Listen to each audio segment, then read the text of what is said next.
Shalom jemaat Tuhan, senang bisa kembali beribadah di hari Jumat Agung.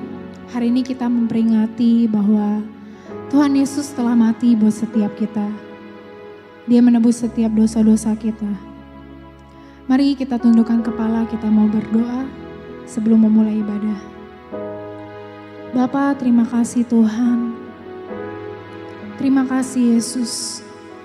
Kami bersyukur Tuhan buat hari ini. Kami bersyukur Tuhan buat pengorbanan-Mu Tuhan bagi setiap kami. Buat kasih-Mu yang begitu besar Tuhan. Kami berterima kasih Tuhan. Haleluya. Pada pagi hari ini Tuhan, kami datang Tuhan, kami membawa ucapan syukur kami. Kami membawa rasa terima kasih kami Tuhan atas pengorbanan-Mu yang begitu besar. Buat salib-Mu Yesus. Terima kasih Bapa, terima kasih Tuhan. Hari ini Tuhan kami siap untuk mengagungkan nama-Mu Yesus. Kami siap meninggikan nama-Mu Yesus. Terima kasih Yesus, terima kasih Bapa. Oh sungguh Engkau Allah yang agung. Kasih-Mu sungguh besar Tuhan. Kemuliaan bagi Allah. Kemuliaan hanya bagi Engkau Yesus. Terima kasih Tuhan, terima kasih Yesus. Di dalam nama Yesus Kristus, kami siap mengagungkan nama-Mu.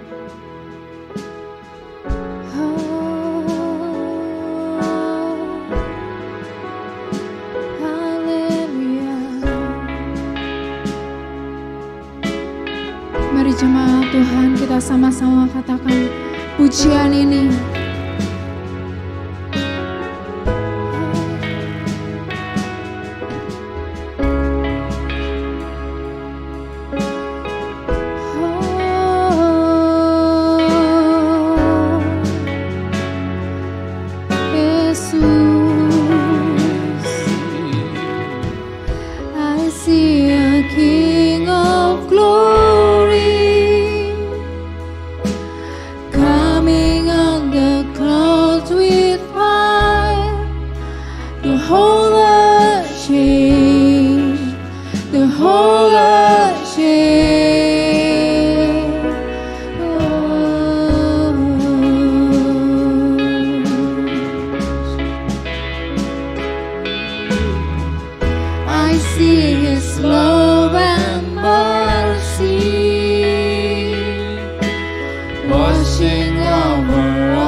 Hosanna in the highest.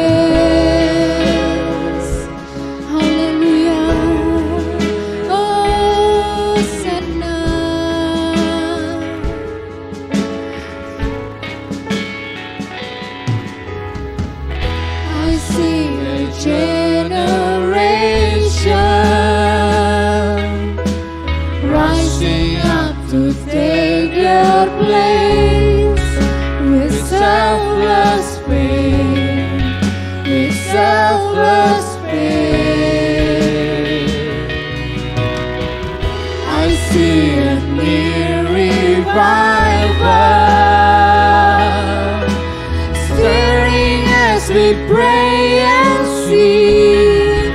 We're on our knees.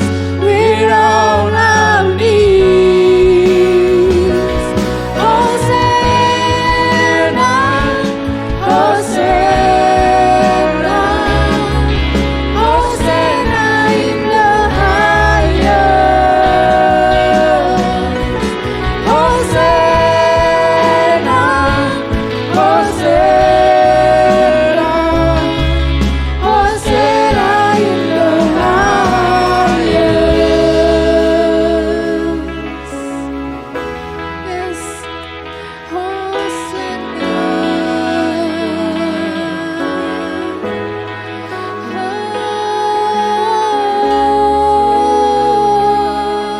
Jesus, we worship you. Heal my heart, Lord.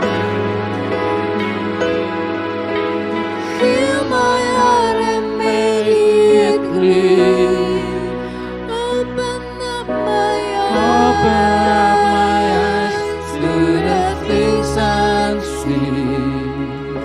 Show me how to love like you have loved me. Here I am, Jesus. Bring my heart forward with yours. Everything I am, For your kingdom's cause, as I walk from birth into eternity. Hosanna. Hosanna, Hosanna, Hosanna in the highest. Hosanna. Hosanna, Hosanna, Hosanna in the highest. Sekali lagi, angkat tangan dan katakan Hosanna, Hosanna, Hosanna in the highest. Hosanna, Hosanna, Hosanna in the highest. Hosanna, Hosanna in the highest. Hosanna in the highest. Yay! Hosanna, Hosanna. We worship you, Lord. We worship you, Jesus. Haleluya.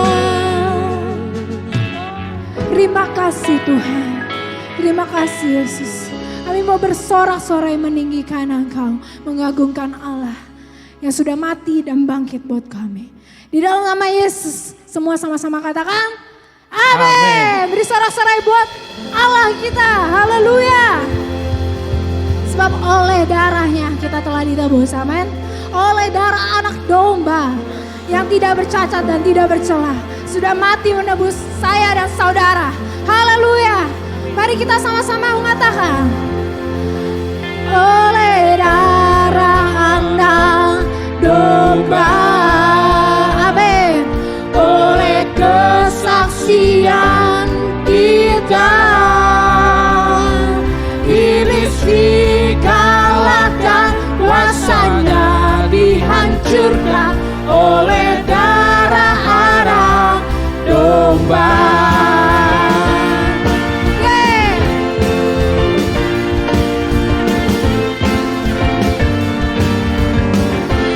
Mari kita katakan sekarang.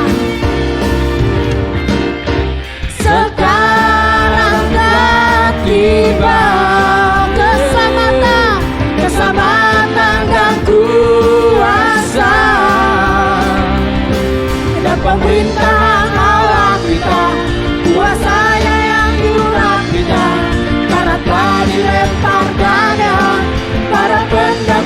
kita. Sekarang telah tiba keselamatan dan kuasa,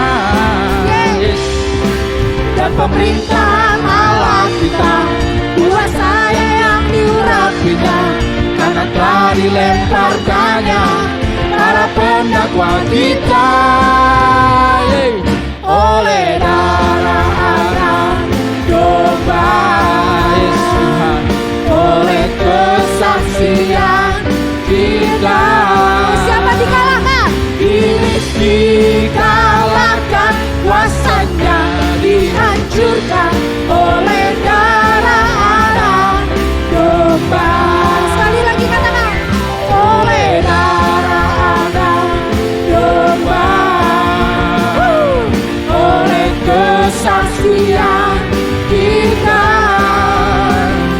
Iblis dikalahkan, kuasanya dihancurkan oleh darah anak. Mari jemaat Tuhan, katakan dengan imanmu, oleh darah anak domba, oleh kesaksian kita. Yes. Iblis dikalahkan, kuasanya dihancurkan oleh darah anak domba,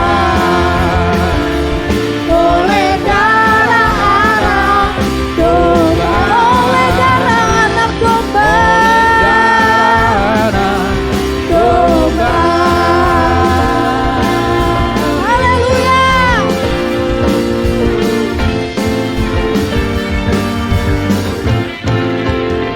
Haleluya. Beri sorak-sorai. Haleluya. Terima kasih Yesus. Terima kasih Tuhan. Kita diberi kuasa, amin. Kuasa yang dahsyat kita telah terima dari anak domba. Haleluya. Haleluya. Ku diberi kuasa.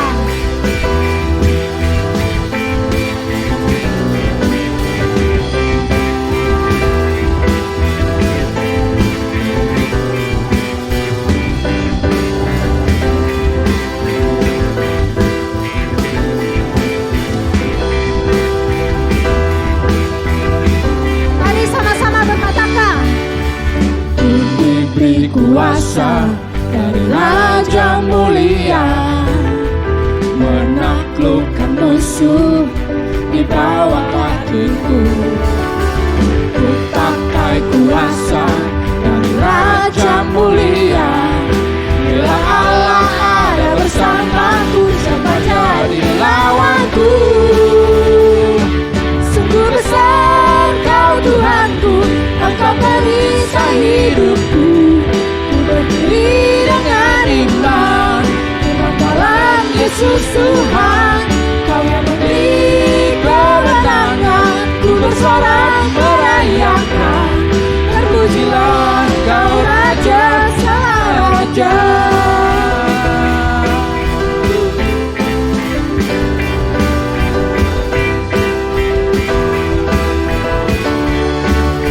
Katakan, ku diberi kuasa dari Raja mulia, menaklukkan musuh di bawah kakiku. Ku pakai kuasa dari Raja mulia, bila Allah ada bersamaku, siapa jadi lawanku? Bila Allah ada bersamaku, siapa jadi lawanku? Bila Allah ada bersamaku, siapa jadi lawanku? Mari katakan bersama, sungguh besar Kau Tuhanku, Engkau perisai hidupku. Ku berdiri dengan iman, iman dalam Yesus Tuhan. Kau yang memberi kemenangan, ku bersorak merayakan. Terpujilah Engkau Raja, Sang Raja. Mari bertepuk tangan buat Allah kita.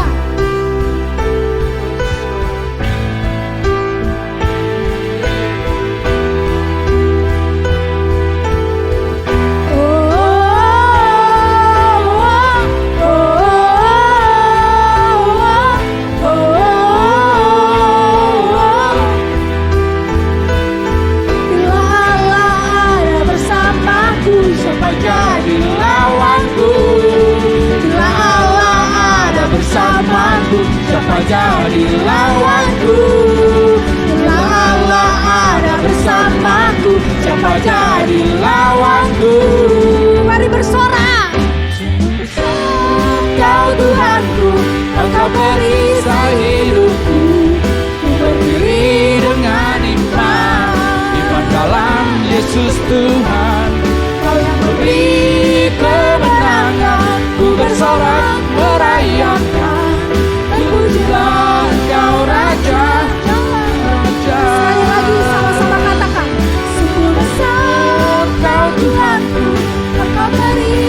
Terima kasih Tuhan. Kami bersyukur. Begitu besar pengorbanan-Mu Tuhan buat setiap kami. Engkau telah mati untuk menebus setiap dosa-dosa kami. Sungguh kasih-Mu dan karya-Mu di atas kayu salib. Itu adalah hal yang terbesar Tuhan dalam hidup kami.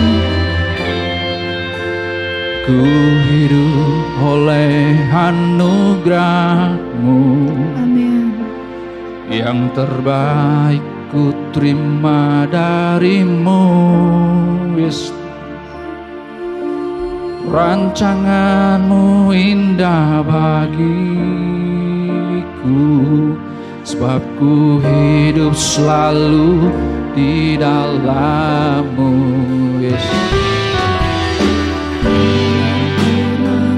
Meragukan, Yesus, haleluya, kasih dan karya salib-Mu. Oh.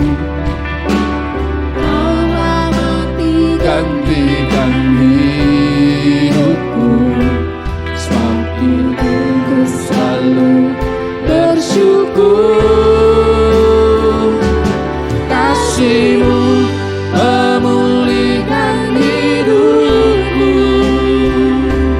kuasa-Mu membangkitkan rohku. Darah-Mu telah tercurah bagiku, pengorbanan-Mu sempurna. Yes. Terima kasih Tuhan.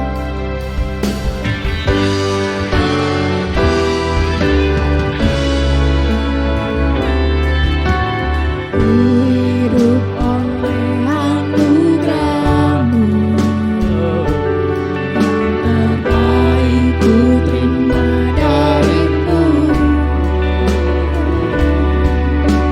Rancangan-Mu indah bagiku, Sebab ku hidup selalu di dalam-Mu.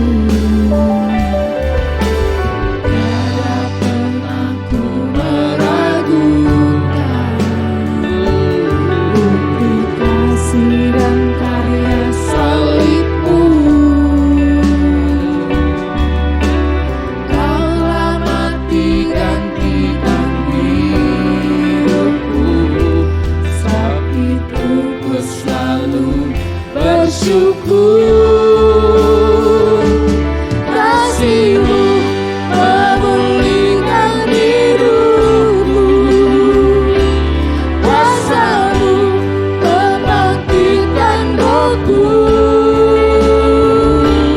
Darah-Mu telah tercurah bagiku, pengorbanan-Mu sempurna.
sempurna Tuhan.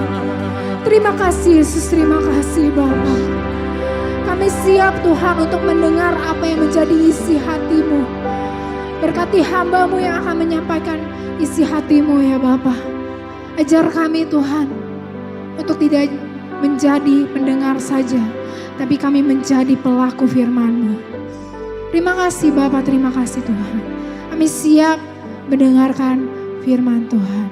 Di dalam nama Yesus. Dalam nama Yesus. Haleluya. Amin.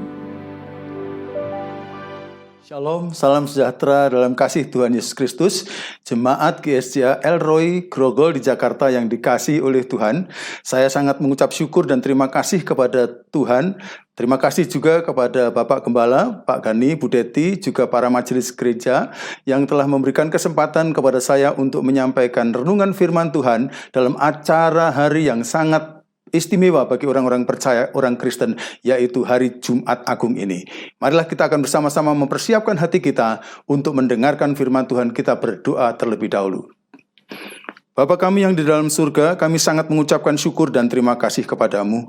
Kau karuniakan kepada kami hari yang agung ini ya Tuhan, Jumat Agung, untuk memperingati karya yang terbesar yang pernah terjadi dalam sejarah umat manusia, yaitu Engkau Tuhan Yesus Kristus mati disalib bagi dosa-dosa kami.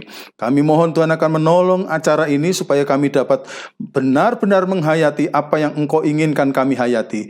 Engkau tolong kami ya Tuhan supaya kami mengerti firman-Mu. Pakailah hamba-Mu untuk menyampaikan isi hati-Mu melalui pemberitaan firman-Mu ini dengan jelas dan jernih, sehingga seluruh warga jemaat-Mu dan siapapun yang mengikuti acara ini akan diberkati oleh Tuhan. Dari awal sampai kepada akhirnya penyampaian renungan firman Allah, kami mohonkan untuk diberkati oleh Tuhan, dituntun oleh Roh Kudus, bagi kemuliaan Allah Bapa. Di dalam nama Tuhan Yesus Kristus kami berdoa ini. Haleluya. Amin, amin, amin. Saudara-saudara yang dikasihi oleh Tuhan, di hari yang bahagia ini, di hari yang sangat besar ini, saya ingin mengajak saudara-saudara untuk merenungkan satu kebenaran firman Tuhan. Kalau diberi judulnya adalah berkat berlipat dari salib Yesus. Berkat berlipat dari salib Yesus Kristus.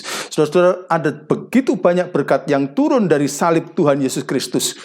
Ayat Roma pasal 8 ayat 32 minimal menyatakan pernyataan seperti ini. Ia yang tidak menyayangkan anaknya, yaitu Allah, yang tidak menyayangkan anaknya sendiri, tetapi menyerahkannya bagi kita semua. Bagaimanakah mungkin ia tidak mengaruniakan segala sesuatu kepada kita bersama-sama dengan Dia, bersama-sama dengan Kristus? Saudara-saudara yang dikasihi oleh Tuhan, berarti ada berkat yang berlipat dari salib Tuhan Yesus Kristus.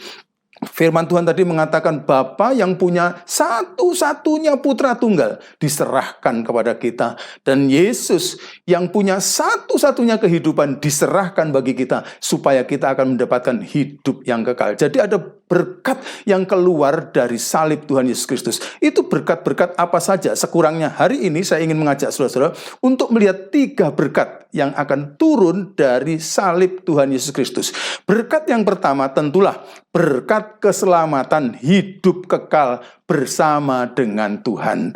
Berkat keselamatan hidup kekal bersama dengan Tuhan. Kita tahu saudara bahwa pada awal zaman Tuhan menciptakan alam semesta dan Tuhan menciptakan manusia segambar dan serupa dengan Dia. Penuh kemuliaan, tanpa cacat, tanpa celah, tidak ada dosa sama sekali. Tapi karena kejatuhan Adam dan Hawa, maka manusia telah jatuh ke dalam dosa. Firman Tuhan mengatakan dalam kitab Roma, semua manusia telah jatuh ke dalam dosa dan telah kehilangan kemuliaan dari Allah.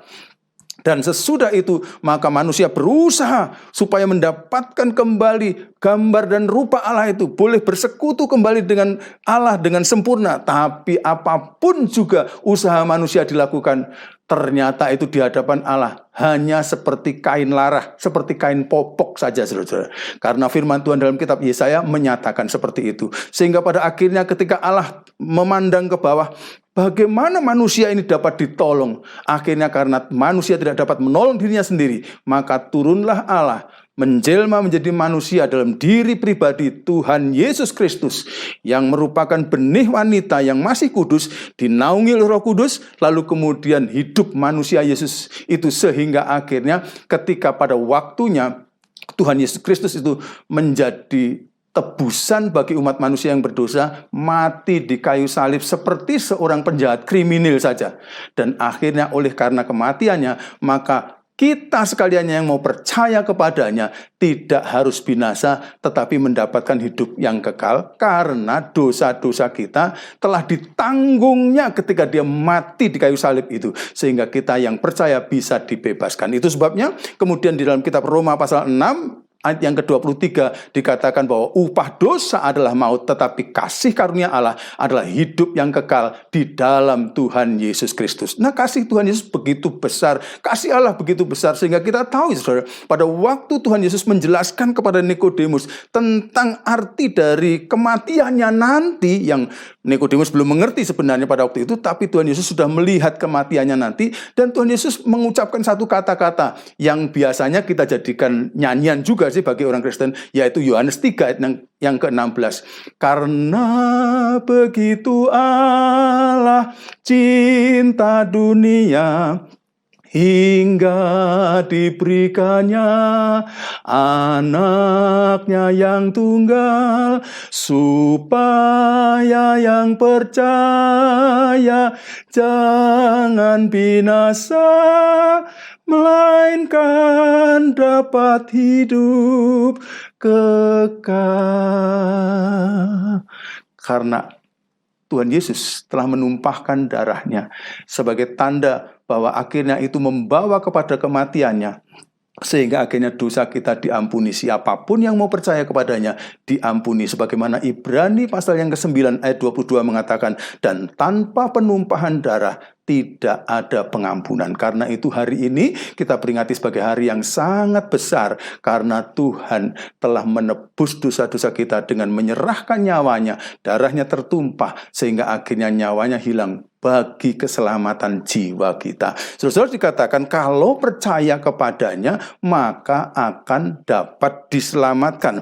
Bahkan kita tahu, saudara, barang siapa percaya kepadanya, siapapun. Bahkan dalam peristiwa penyaliban itu sendiri kita membaca dalam teks firman Tuhan bahwa ada seorang penjahat kelas kakap yang bersama-sama disalib dengan Tuhan Yesus Kristus, satu di sebelah kanan, satu di sebelah kirinya. Tapi yang satu percaya kepada Yesus, dan Tuhan Yesus mengatakan kata-kata apa di atas kayu salib itu? Sesungguhnya hari ini juga engkau akan ada bersama-sama dengan aku di dalam Firdaus. Jadi ini adalah berkat yang luar biasa. Saudara-saudara, saya ini berasal dari keluarga besar, 9 bersaudara. Sebenarnya kalau hidup semua, kami 10, saya anak ke-8. Dan pada awal-awal kehidupan kami, tahun 7 bulan gitu ya saudara, kami semua itu bukan anak-anak Tuhan. Kami bukan orang yang percaya kepada Tuhan Yesus Kristus. Tapi oleh karena kemurahan Tuhan, Tuhan memberikan kepada kami, di kampung kami ada satu gereja yang sangat misioner. GSJA lagi ya saudara. Dan kemudian orang-orang di gereja itu adalah orang-orang yang baik-baik dan memberi kesaksian yang luar biasa kepada kami. Sampai pada akhirnya keponakan saya sangat tertarik untuk mengikut Tuhan Yesus Kristus itu karena pembantu rumah tangga orang tua saya yang waktu itu adalah seorang anak remaja Kristen, menceritakan kisah Tuhan Yesus Kristus yang sangat baik ini. Lalu akhirnya keponakan saya ingin jadi anak Tuhan, ikut sekolah minggu. Ternyata dia diberkati, hidupnya diubahkan, lalu kemudian dia menjadi kesaksian bagi adik-adik dan adik-adik sepupunya, sampai kemudian dalam kurun waktu 2 tahun ya, semua keponakan saya akhirnya menjadi anak-anak Tuhan bersama dengan dia. Lalu kemudian setelah itu Tuhan bekerja melalui keponakan-keponakan saya ini, Tuhan menyelamatkan kami bersaudara dan bahkan papa mama saya ya. Dan itu perlu waktu yang panjang luar biasa.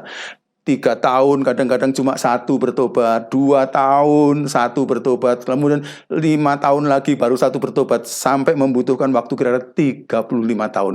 Tapi oleh kemurahan Tuhan, 1 demi 1, 1 demi 1, 1 demi 1, akhirnya diselamatkan, sampai akhirnya sekarang seluruh keluarga saya adalah pengikut Tuhan Yesus Kristus.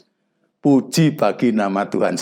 Bahkan sekarang saya bersaudara ini semua aktif dalam pelayanan. Saya adalah pendeta, saya pimpinan sekolah Alkitab Sati di Malang yang milik GSDA ini. Dan juga saudara-saudara saya itu semua jadi diaken atau jadi majelis lah dari gereja-gereja kita di beberapa tempat, di beberapa pulau. Tapi itu semua adalah karena kemurahan Tuhan. Nah, mengapa kok saya sampai bisa percaya ini? Di samping Yohanes pasal 3:16 disaksikan oleh keponakan saya pada waktu itu juga tahu bahwa saya ini dalam kepercayaan yang lama itu tidak ada kepastian keselamatan. Kalau saya mati, apakah saya pasti bisa masuk surga? Itu tidak yakin. Bahkan guru saya pernah mengajarkan kalau kita ini mati, semua orang itu nanti akan berada di suatu tempat di mana depannya itu adalah lautan api dan belerang yang sangat panas, dan Firdaus ada di seberang sana. Dan kalau kita mau ke sana, maka ada titian, ada jembatan yang sangat kecil, yang besarnya itu sehelai rambut dibelah 7, tapi tajamnya 7 kali pisau cukur. Saya jadi ngeri sekali kalau tiap malam saya mau tidur, saya selalu bayangkan, waduh kalau saya mati malam hari ini, saya belum diselamatkan bagaimana? Saya tidak akan bisa masuk ke sana. Tapi di tengah-tengah keresahan saya seperti itu, saya lihat keponakan-keponakan saya itu kok semuanya penuh damai sejahtera, penuh sukacita. Dan akhirnya keponakan saya mengatakan, Om percaya kepada Tuhan Yesus, Om akan diselamatkan, pasti masuk surga. Ada firman-Nya kok Om, itu dikatakan kalau kamu percaya kepada Dia, kamu menjadi pengikutnya Dia, maka kamu pasti masuk surga. Nah, waktu itu saya tidak bertanya kepada keponakan saya di mana ayatnya. Mungkin kalau saya tanyakan begitu dia tidak tahu karena dia masih anak kecil ya. Tetapi rupanya waktu saya jadi Kristen, jadi anak Tuhan, saya baca-baca Alkitab, saya temukan itu, saudara. Dalam Yohanes pasal 10 ayat 27 sampai 28 dikatakan di sana, domba-dombaku mendengarkan suaraku dan aku mengenal mereka dan mereka mengikut aku, dan aku memberikan hidup yang kekal kepada mereka, dan mereka pasti tidak akan binasa sampai selama-lamanya, dan seorang pun tidak akan merebut mereka dari tanganku. Jadi begitu besar kasih Allah ini, sehingga kalau kita mau percaya kepadanya, kita mau dengar terus suaranya tiap hari, kita ikuti Dia terus dengan tekun dalam kehidupan kita sehari sampai akhir hidup kita, maka kita akan diselamatkan. Moga-moga saudara-saudara semua di sini adalah saudara-saudara yang percaya pada Tuhan, mau dengar firman-Nya terus dan mentaatinya, lalu mengikut Dia sampai akhir, maka berkat keselamatan hidup kekal bersama dengan Tuhan selama-lamanya akan menjadi bagian dari hidup kita karena turun dari berkat hari Jumat Agung ini. Yang kedua, saudara, ada berkat yang saya sebut dengan berkat teladan atau patron kehidupan. Berkat teladan atau patron kehidupan. Saya akan menyinggung dua hal saja ya dari diri Tuhan Yesus Kristus ini. Yang pertama-tama, Tuhan Yesus Kristus itu sebagai seorang manusia yang hidup di muka bumi ini, hidupnya itu benar terus, saudara. Hidupnya itu benar. Dia orangnya hidup tegak lurus, tidak pernah berbuat dosa. Bahkan dia selalu mengajarkan yang benar. Tuhan pernah mengatakan dalam kitab Matius pasal 5 ayat 37, jikalau ya katakan ya, jikalau tidak katakan tidak. Jangan pernah berbohong, karena kalau kamu berbohong itu berasal dari si iblis. Itu sebabnya kemudian ketika Tuhan Yesus Kristus sudah wafat, lalu bangkit pada hari ketiga, lalu naik ke surga, kemudian Roh Kudus turun, dan kemudian Tuhan mendirikan jemaatnya. Itu kira-kira terjadi tahun 30-an Masehi kan? Kira-kira 30 tahun kemudian Rasul Petrus menulis surat Petrus, dan Rasul Petrus memberikan kesaksian, menoleh ke belakang. Dia mengatakan begini dalam 1 Petrus pasal 2 ayat 22, ia tidak berbuat dosa dan tidak ada dalam mulutnya. Yesus Kristus adalah manusia yang benar, karena itu patut menjadi teladan. Bahkan penulis kitab Ibrani mengatakan bahwa sekalipun dia telah dicobai, tapi dia tidak berbuat dosa. Sekalipun dia dicobai, dia tidak berbuat dosa. Jadi betapa luar biasanya hidup benarnya Tuhan Yesus Kristus itu bisa menjadi teladan atau patron bagi kehidupan kita, orang-orang yang percaya dan mengikuti Dia. Nah, yang kedua, Tuhan Yesus itu juga kata-kata dan tindakannya itu luhur luar biasa. Sehingga Dia patut menjadi patron atau teladan bagi hidup kita. Bayangkan saudara, Tuhan Yesus adalah Tuhan yang mengajarkan khotbah di bukit yang penuh dengan luar biasa itu. Sedemikian rupa itu ajaran sangat mulia dan luhur sampai orang sekaliber Mahatma Gandhi, pemimpin revolusi damai India itu sangat mengagumi Tuhan Yesus Kristus dengan kata-kata dan perbuatannya. Sangat terkesan dengan ajaran-ajaran Tuhan Yesus. Seperti waktu Tuhan Yesus mengatakan misalnya, ya, bila kamu ditampar pipi kananmu, berikanlah pipi kirimu. Wah, itu luar biasa, saudara. Dan Tuhan Yesus selalu dalam kehidupannya sehari-hari mau menolong orang lain. Yang sakit disembuhkan, yang susah dihiburkan, yang lemah dibelanya, yang berkekurangan dicukupkannya. Bahkan kalau ada orang yang menjahati dia tidak membalas dengan kejahatan, tapi dia membalasnya dengan kebaikan. Nah, saya ingin mengutip salah satu kutipan dari khotbah Yesus Kristus di atas bukit, saudara. Pada waktu Tuhan Yesus Kristus sedang menyampaikan firman Tuhan, berkhotbah di atas bukit itu, Tuhan Yesus Kristus pernah mengatakan begini di Matius pasal 5 ayat 43 sampai 44. Kamu telah mendengar firman, kasihilah sesamamu manusia dan bencilah musuhmu. Pasti ini ada di dalam kitab Perjanjian Lama, ya. Tetapi aku, Yesus, berkata kepadamu, kasihilah musuhmu dan berdoalah bagi mereka yang menganiaya kamu. Nah, ini diucapkan oleh Tuhan Yesus Kristus kepada ribuan orang di atas bukit ketika suasananya sangat enak. Banyak orang senang dengan Tuhan Yesus. Wah, suasananya tidak ada tekanan, ya. Angin sepoi-sepoi. Wah, sangat damai. Tuhan Yesus enak saja mengatakan kata-kata seperti kata-kata itu, ya. Kasihilah musuhmu dan berdoalah bagi mereka yang menganiaya kamu. Tetapi kira-kira 3,5 tahun kemudian, Tuhan Yesus Kristus diuji apakah dia yang diomongkan itu dilakukan atau tidak. Ketika dia dianiaya, dia dibawa ke atas Golgota, lalu dia disalibkan. Pada waktu itu Tuhan Yesus adalah orang yang sangat benar, tapi difitnah dan kemudian dihukum, diludahi, dicaci maki, dianiaya, dicambuki. Wow. Apa yang akan dikatakan oleh Tuhan Yesus Kristus? Pada waktu itu barangkali Tuhan Yesus Kristus dapat mengatakan, aku ini nggak salah loh.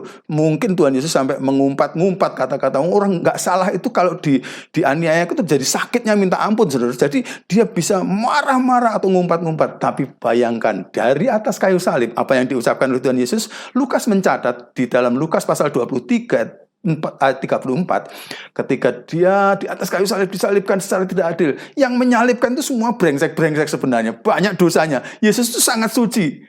Itu kan tidak adil sama sekali. Tapi kemudian dia mengatakan, ya Bapa, ampunilah mereka, sebab mereka tidak tahu apa yang mereka perbuat. Jadi apa yang dikatakan kira-kira 3,5 tahun yang lalu, ketika Tuhan Yesus Kristus sedang mengajar dalam tanpa tekanan, suasana sangat damai, itu akhirnya juga dilakukannya ketika dia sedang dihimpit oleh persoalan yang luar biasa. Dan ini biasanya sulit. Dalam keadaan normal biasanya kita bisa berbuat benar, tapi ketika ditekan luar biasa, kadang-kadang kita cenderung tidak dapat melakukan apa yang kita katakan. Tapi Tuhan Yesus kata-katanya dan perbuatannya sangat luhur, luar biasa. Nah, itulah sebabnya dalam firman Tuhan ada banyak nasihat supaya kita itu menjadikan kehidupan Yesus itu patron atau teladan dalam hidup kita. Contohnya, ketika Rasul Paulus berbicara mengenai kematian Tuhan Yesus Kristus, ya, di dalam kitab Filipi pasal yang kedua di ayat yang ke-5, Rasul Paulus menasihatkan begini, hendaklah kamu dalam hidupmu bersama menaruh pikiran dan perasaan yang terdapat juga dalam Kristus Yesus. Kalau diteruskan, yang walaupun dia dalam rupa Allah, tapi tidak menganggap kesetaraan dengan Allah itu sebagai milik yang harus dipertahankan, tapi mengosongkan dirinya jadi manusia, jadi hamba yang taat sampai mati di kayu salib. Jadi kita diminta punya pikiran dan perasaan seperti Tuhan Yesus Kristus, menganggap yang lain lebih utama, karenanya kemudian dia menjadi teladan bagi kita. Di dalam kitab yang lain, Rasul Paulus juga mengatakan begini, Efesus pasal 5 ayat 1 dan 2, sebab itu jadilah penurut-penurut Allah, seperti anak-anak yang kekasih, dan hiduplah dalam kasih, sebagaimana Kristus Yesus juga telah mengasihi kamu dan telah menyerahkan dirinya untuk kita sebagai persembahan dan korban yang harum bagi Allah. Nah, saudara-saudara, ini jelas-jelas menyatakan kepada kita supaya kita tuh menjadi penurutnya Allah dalam Yesus Kristus tuh. Ikuti teladannya, hidup dalam kasih, mengasihi orang-orang lain seperti dia sampai tingkat mau menyerahkan diri kepada orang-orang lain. Memang kalau orang mengasihi dengan sungguh-sungguh tuh, orang yang mengasihi itu kan betul-betul mau memberikan apa saja bagi orang yang dikasihinya. Nah, di dalam kitab 1 Petrus pasal 1 ayat 18-19 ada nasihat, sebab kamu tahu bahwa kamu telah ditebus dari cara hidupmu yang sia-sia. Bukan dengan barang yang fana, bukan pula dengan perak atau emas, melainkan dengan darah yang mahal, yaitu darah Kristus yang sama seperti darah anak domba, yang tak bernoda dan tak bercacat. Itu sebabnya Tuhan mengharapkan sekarang kita itu berarti punya potensi untuk mempunyai hidup yang luhur, mempunyai hidup yang luar biasa bagus, punya hidup yang benar seperti Tuhan Yesus Kristus. Karena juga di dalam kitab Ibrani pasal 9 ayat 14 dikatakan bahwa betapa lebihnya darah Kristus yang oleh roh yang kekal telah mempersembahkan dirinya sendiri kepada Allah sebagai persembahan yang tak bercacat, akan menyucikan hati nurani kita dari perbuatan-perbuatan yang sia-sia, supaya kita dapat beribadah kepada Allah yang hidup. Siapapun kita, kalau kita betul-betul mau memberikan kesempatan Tuhan Yesus Kristus untuk bekerja dalam hidup kita, membentuk hidup kita, sehingga kita bisa menjadi serupa dengan Dia, maka nantinya hati nurani yang menjadi pusat perbuatan kita disucikan, diubahkan oleh karyanya hari ini. Dan dengan itu maka kita akan dapat mempunyai macam kehidupan seperti Tuhan Yesus, selalu bertindak benar dan selalu berkata-kata dan bertindak yang luhur, sehingga orang-orang lain akan diberkati. Kalau saya boleh bersaksi, keluarga saya ini ketika sebelum jadi anak Tuhan, masing-masing kami itu satu dengan yang lain saling menyeletuk ya, mengatakan begini, memang dari dulu, terutama ibu saya mengatakan, dari dulu memang saya amati orang-orang Kristen tuh baik-baik gitu, saudara. Luar biasa. Orang-orang Kristen di kampung kami syukurnya baik-baik ya. Warga GSJA di kampung kami itu. Sehingga akhirnya mereka menjadi satu terang yang luar biasa bagi kami. Dan kami bertanya, kenapa ya kok mereka jadi baik? Dan kemudian nanti pada waktu kami jadi Kristen, kami baru tahu, oh Tuhan Yesus itu baiknya seperti itu. Makanya akhirnya mereka ketularan. Bukan ketularan COVID-19 ya. Tapi ketularan menjadi baik. Dan baiknya itu tidak dibuat-buat karena bukan untuk menerima pahala, tapi karena surga telah diterima, maka ucapan terima kasih kita berikan kepada Bapa dengan cara kita hidup yang luhur, yang baik. Nah, itu adalah berkat yang kedua. Mari kita sekarang lihat berkat yang ketiga. Berkat yang ketiga dari salib Tuhan Yesus Kristus adalah berkat teladan pelayanan. Berkat teladan pelayanan. Nah, saudara-saudara, Tuhan Yesus Kristus pernah mengatakan begini, akulah gembala yang baik. Gembala yang baik memberikan nyawanya bagi domba-dombanya. Akulah gembala yang baik memberikan nyawanya bagi domba-dombanya. Dan pada waktu itu Tuhan Yesus Kristus sedang menjelaskan apa yang menjadi dorongan bagi dia untuk berada dalam pelayanan ini, ya saudara. Dalam melayani orang itu kira-kira apa yang menjadi dorongan dari Tuhan Yesus Kristus?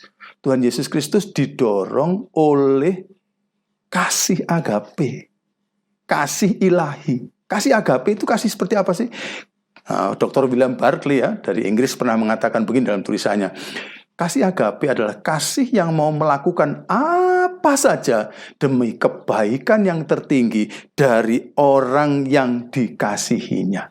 Jadi mau all out, lakukan apa saja untuk melayani orang-orang yang dikasihinya demi kebaikan yang tertinggi dari orang-orang yang dikasihinya. Berarti tidak ada motivasi sama sekali untuk dirinya. Yang penting orang-orang yang dikasihinya itu, mereka harus mendapatkan yang terbaik. Itu sebabnya Alkitab pernah katakan, Tuhan Yesus juga menyatakan begini, serigala ada lubangnya untuk jadi rumahnya. Burung di udara punya sarang untuk jadi rumahnya. Tapi anak manusia sampai tidak punya tempat untuk meletakkan kepala. Tuhan Yesus waktu di muka bumi ini, bantal saja nggak punya. demi pelayanan kepada kita orang-orang yang ada di. Dia dinyatakan oleh Alkitab melayani tanpa lelah siang malam. Alkitab juga mengatakan dia sampai kurang istirahat sedemikian rupa sehingga ketika dia berada dalam perahu bersama-sama dengan murid-muridnya sampai tertidur di buritan perahu itu saking capeknya. Ada seorang yang pernah mengamati hari itu jadwalnya Tuhan Yesus dalam melayani orang lain terlalu sibuk sampai dia kelelahan luar biasa. Pokoknya Tuhan Yesus itu all out. Dia melayani khalayak ramai, dia juga melayani perseorangan, orang per orang, sama seriusnya. Dia juga melayani orang kaya, dia melayani orang miskin, sama seriusnya. Pokoknya Tuhan Yesus itu mau melakukan apa saja dan tiap hari terus dilakukan sampai kemudian ketika dia disalib, dia mengatakan apa? Satu kata dalam bahasa Indonesia, sudah selesai. Terjemahan lama mengatakan, sudahlah genap. Yohanes pasal 9 ayat 30. Dalam bahasa aslinya, bahasa Yunani, itu ditulis tetelestai. Apa gambaran tetelestai? Tetelestai itu kalau digambarkan kira-kira begini. Pada waktu seorang pelukis sedang melukis, maka setelah dia melukis cukup lama, lalu nanti dia akan mundur sebentar, maju, melihat-lihat lukisannya ini sudah bagus atau belum. Kalau kurang bagus di pojok sana, dia perbaiki. Lalu dia mundur lagi, dia lihat seluruhnya, lalu dia maju lagi, perbaiki. Setelah berulang-ulang begitu, lalu dia kemudian mundur dan kemudian dia lihat, wow, dari pojok sana sampai pojok sana, dari pojok sini sampai pojok sini, semuanya sudah sempurna lukisannya. Maka dia akan mengatakan tetelestai. Sudah selesai, sudah genap. Itu sebabnya dari atas kayu salib juga kemudian Tuhan mengatakan, ya Bapa, ke dalam tanganmu kuserahkan nyawaku karena tugasku sudah selesai. Itulah Tuhan Yesus Kristus mau melakukan apa saja, kapan saja, kepada siapa saja dengan sekuat Tuhan nagas, dengan sekuat pikiran yang sebaik-baiknya diberikan pada orang lain demi kebaikan orang lain itu. Setiap hari dilakukannya sampai kepada akhir hidupnya. Tuhan Yesus luar biasa pelayanannya. Moga-moga kita juga mempunyai pelayanan seperti itu. Itu sebabnya Rasul Paulus, seorang yang benar-benar seperti Tuhan Yesus, mau ingin menjadi seperti Tuhan Yesus Kristus, pernah mengucapkan dalam 1 Korintus pasal 11 ayat 1 ya, jadilah pengikutku, hei orang-orang Korintus, sama seperti aku juga menjadi pengikut Kristus. Terjemahan lama mengatakan, ya, ikutlah teladanku sama seperti aku mengikuti teladan Kristus. Maksudnya Paulus ini teladan yang seperti apa? Sebenarnya ini diterangkan dalam ayat sebelumnya. Dalam pasal 10 ayat 33, Paulus mengatakan begini, sama seperti aku juga berusaha menyenangkan hati semua orang dalam segala hal. Bukan untuk kepentingan diriku, tetapi untuk kepentingan orang banyak supaya mereka beroleh selamat. Berarti motivasinya Paulus adalah keselamatan orang yang mau dilayani, dan untuk keselamatan mereka Paulus mau lakukan apa saja, bukan untuk kepentingannya, tapi demi kepentingan orang banyak yang dilayani. Kalau bisa semuanya akan diselamatkan oleh Tuhan.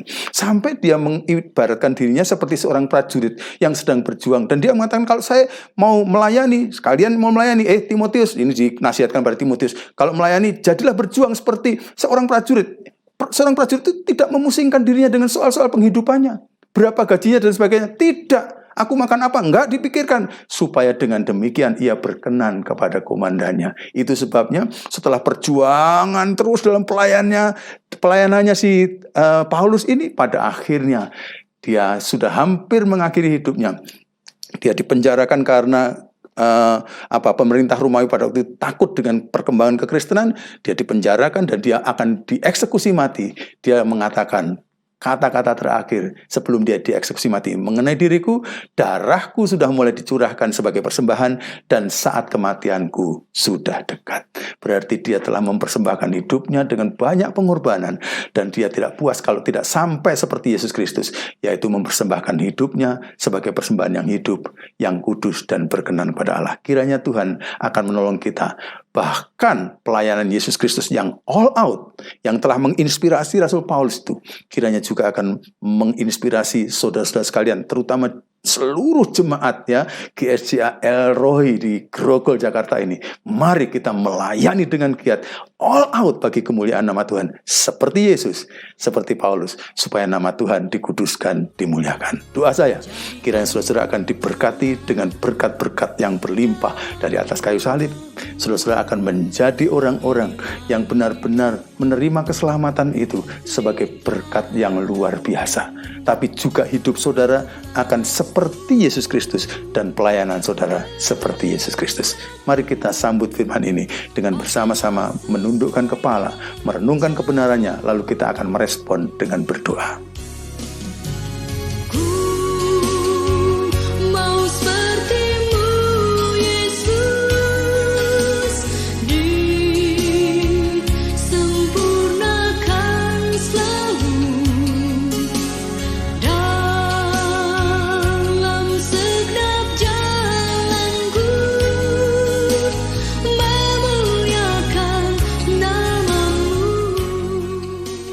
Bapa kami yang di dalam surga, kami sangat mengucapkan syukur dan terima kasih kepadamu ya Tuhan.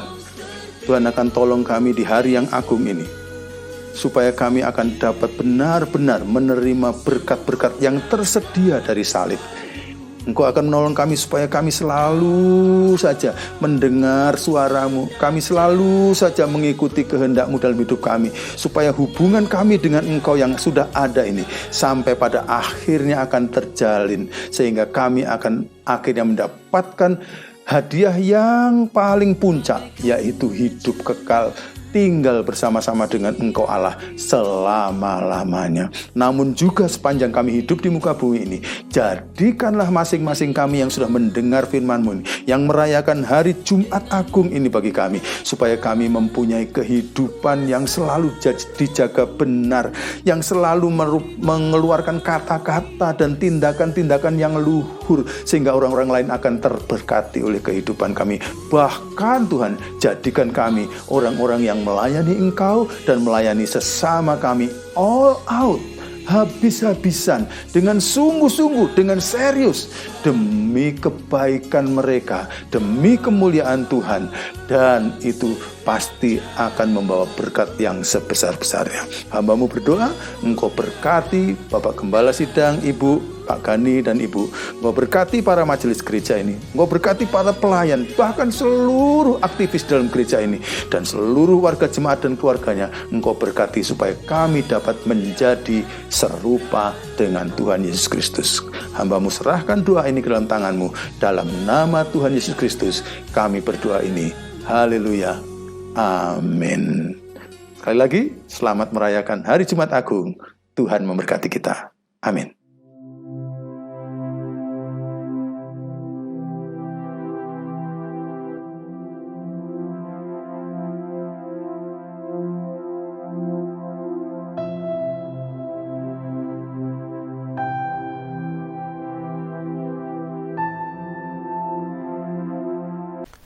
Bapak, Ibu, serta saudara-saudara sekalian, kini tibalah saatnya bagi kita untuk ambil bagian di dalam perjamuan kudus.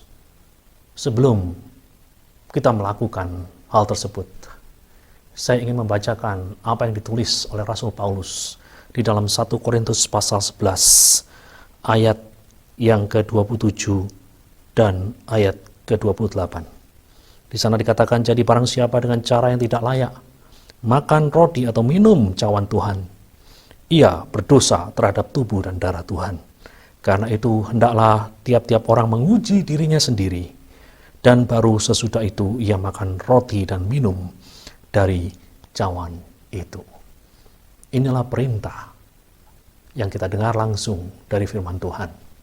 Sebelum kita ambil bagian dalam perjamuan kudus, sebelum kita makan roti dan minum dari cawan, baiklah kita melakukan uji diri.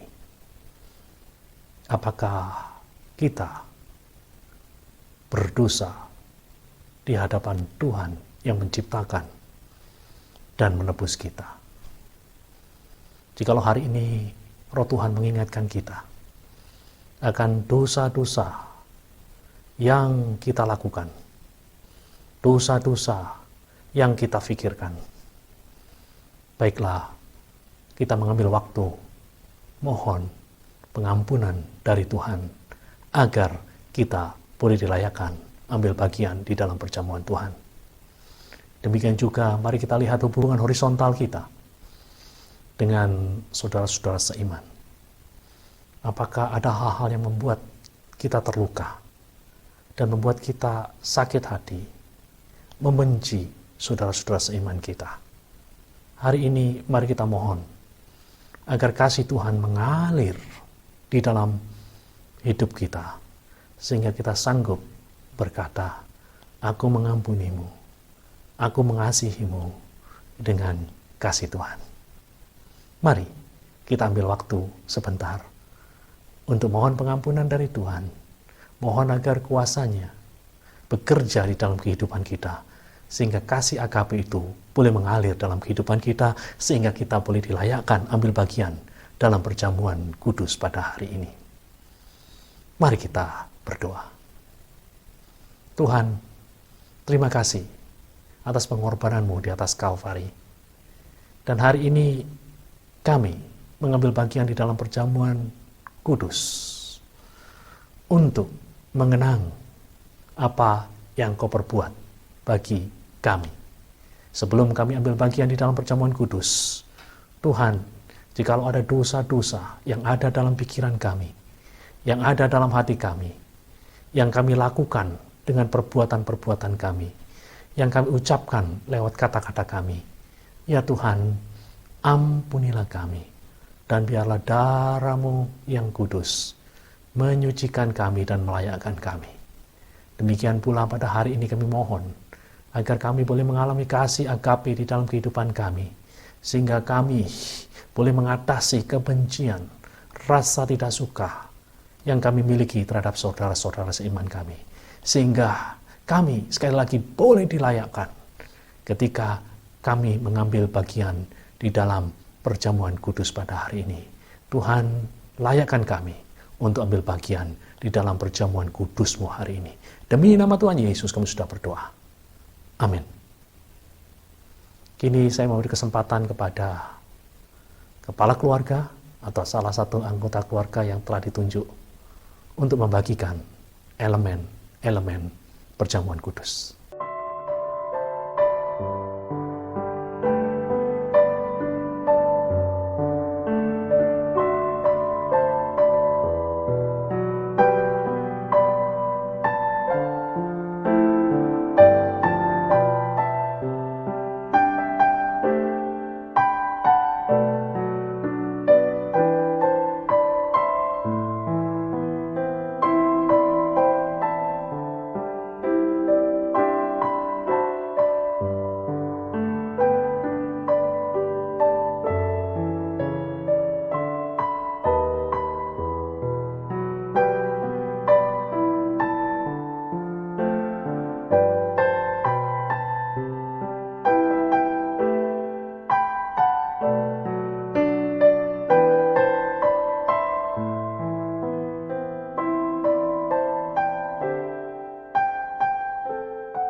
Jikalau semuanya sudah siap, kini persiapkan roti atau hosti, dan kemudian taruh di tangan kanan Anda, dan angkat dengan tangan kanan Anda, dan dengarlah firman Tuhan. Inilah tubuhku yang diserahkan bagi kamu, perbuatlah ini menjadi peringatan akan aku. Mari kita makan roti atau hosti yang melambangkan tubuh Yesus yang terpecah-pecah bagi kita. Demi nama Tuhan Yesus, mari kita bersama-sama memakannya.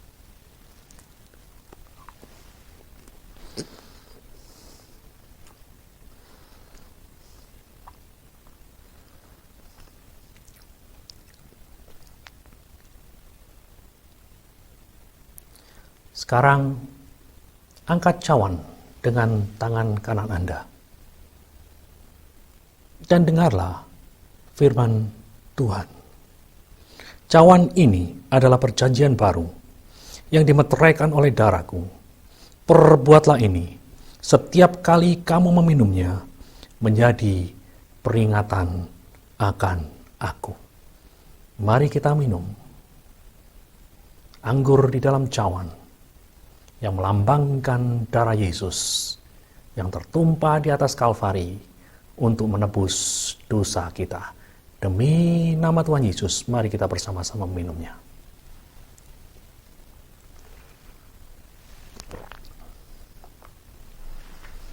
Sekarang mari kita ambil waktu untuk bersyukur dan berdoa. Bapa di surga, kami mengucap syukur hari ini, pada hari yang sangat sakral ini, pada hari Jumat Agung ini, Jumat yang indah bagi kami umat manusia. Karena pada hari itu, 2000 tahun yang lalu, Engkau mati, terpaku di atas kayu salib. Mati bagi kami. Mati supaya kami tidak mengalami murka Allah. Mati supaya kami boleh mengalami hidup yang kekal. Terima kasih Tuhan untuk karya pengorbanan-Mu di atas kayu salib. Kami sungguh bersyukur untuk anugerah yang luar biasa ini. Terima kasih Tuhan, terima kasih Tuhan.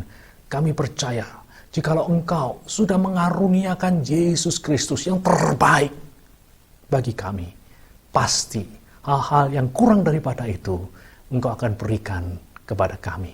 Hari ini kami juga teringat akan firman-Mu yang mengatakan oleh bilur-bilurnya kamu menjadi sembuh. Kami percaya karya Yesus di atas Kalvari bukan hanya menyediakan pengampunan atas dosa-dosa kami. Karya Yesus di atas Kalvari juga menyediakan kesembuhan bagi tubuh jasmani kami yang sakit. Itulah sebabnya pada hari ini kami mengangkat saudara-saudara kami yang terbaring lemah oleh karena sakit. Kami mohon agar mereka boleh mengalami kuasa dari bilur-bilur Yesus, sehingga mereka boleh mengalami kesembuhan. Terima kasih Tuhan, berkati kami secara khusus pada hari yang khusus ini. Terima kasih Tuhan, demi nama Tuhan Yesus kami sudah berdoa. Amin.